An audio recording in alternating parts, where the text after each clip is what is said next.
Welcome to the YouTube channel. We are explaining the channels that is the voice of information in YouTube. Today we will go over 6 things that we always hear and they are simply not true. But before that, I will ask you to subscribe to the channel. This will help us a lot with one click. You can support us and receive more videos like this directly when they are published on the channel. Ready? Let's get started.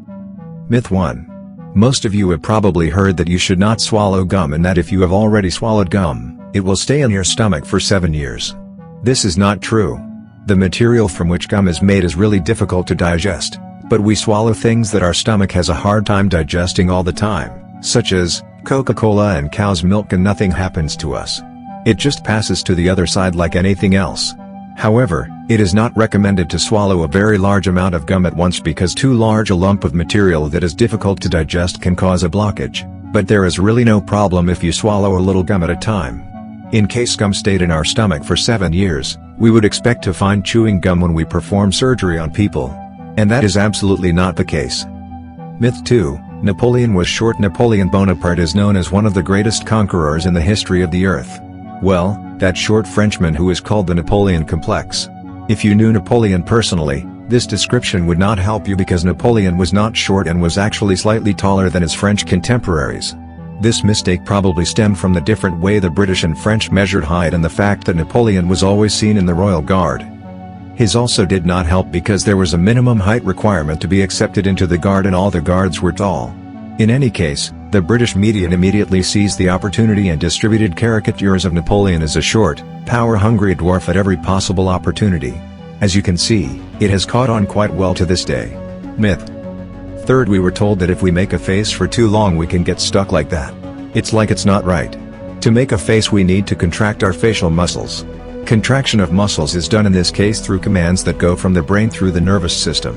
If we don't have problems with the nervous system, there's no reason why we can't control our facial muscles.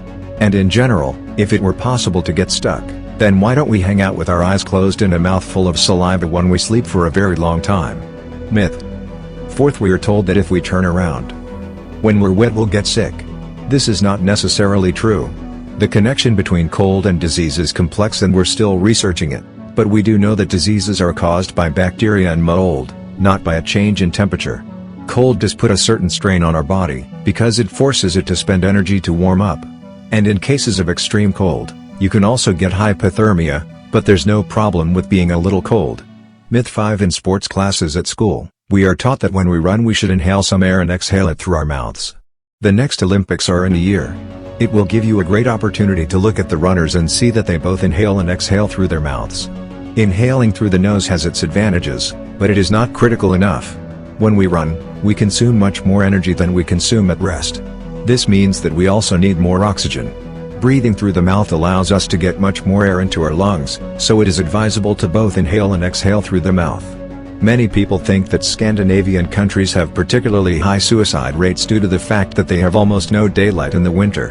In fact, none of the 3 Scandinavian countries, which are Sweden, Norway, and Denmark, is particularly high in the rankings for either suicide rates or depression rates. And while we are talking about Scandinavia, here is a 6th myth. There is no evidence that the horned windows were probably invented by 19th century opera singers. In Israel, on the other hand, there are fewer fewer suicides and far fewer Vikings than in all 3 Scandinavian countries. Yes, let that sink in. If you enjoyed the video, I would be happy if you would consider clicking the like button. And even the channel subscription button. If you want to support us with one click. To receive more videos like this. To support the creation of enriching content. To support reliable content that has been checked several times for meticulous quality. Thank you very much. I will meet you in the next video.